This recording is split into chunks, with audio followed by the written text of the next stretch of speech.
محبت میں جب عورت کے پاس سیکنڈ آپشن آ جائے تو وہ کیلکولیشن کرنے لگ جاتی ہے اور پھر اس میں ہار غریب مرد کی ہوتی ہے۔ بہت عظیم ہیں وہ میاں بیوی جو ایک دوسرے کے عیب چھپاتے ہیں اور کسی کے سامنے اپنے شریک سفر کی برائی نہیں کرتے۔ میں نے ہر کرواہٹ چکھی ہے، لیکن سب سے کڑوی چیز لوگوں کا محتاج ہونا ہے۔ اگر تنقید ہی کرنی ہو تو نرم لہجے میں کریں، کیونکہ نرم لہجہ ضمیر جگاتا ہے، جبکہ سخت لہجہ انا کو جگاتا ہے۔ اللہ فرماتا ہے، میں بہتری سے پہلے دیر کرتا ہوں اور میں انہی کو آزماتا ہوں جنہیں پسند کرتا ہوں۔ سب راستے بند ہو سکتے ہیں مگر رب کی رحمت کا راستہ کبھی بند نہیں ہو سکتا۔ مرہم کی لالچ میں اپنی دکھتی رگ کا پتہ لوگوں کو دے دینا بے وقوفی کی آخری حد ہے۔ ہمیں جس سبق کو پڑھنے کی ضرورت زیادہ ہے وہ انسانیت کا سبق ہے۔ برداشت کی صلاحیت خوش نصیب لوگوں کو ہی ملتی ہے۔ اخلاق کا حسن جب انسان میں آ جائے تو وہ خالق اور مخلوق دونوں کا محبوب بن جاتا ہے۔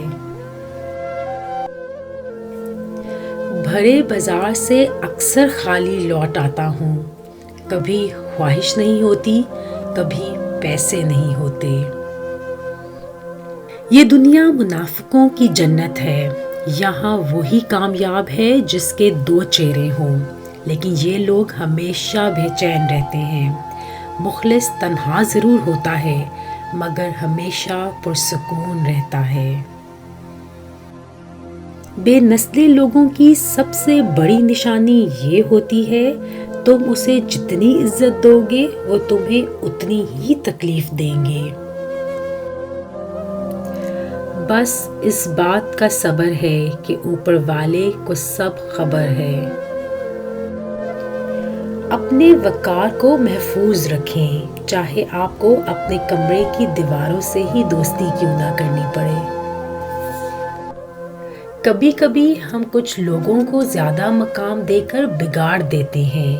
اگر وہ لوگ کم ظرف نکلیں تو وہ بدلے میں ہماری آنکھیں آنسوؤں اور دل درد سے بھر دیتے ہیں۔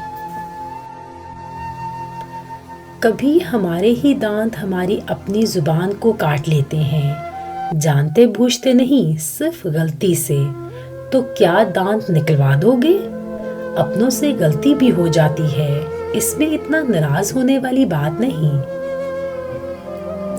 حساب رکھا کرو، کیونکہ آج کل لوگ پوچھ لیتے ہیں کہ تم نے میرے لیے کیا ہی کیا ہے۔ انسان پر جب اچھا وقت آتا ہے تو وہ بھولنے والی چیزوں میں سب سے پہلے اپنی اوقات بھولتا ہے۔ فکر نہ کرو، میں ہر مشکل میں تمہارے ساتھ ہوں۔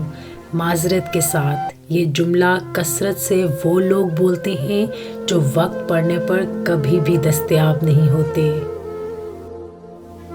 وہ لوگ آپ کی قیمت کبھی نہیں سمجھ سکتے جن لوگوں کے لیے آپ ہمیشہ دستیاب رہتے ہیں۔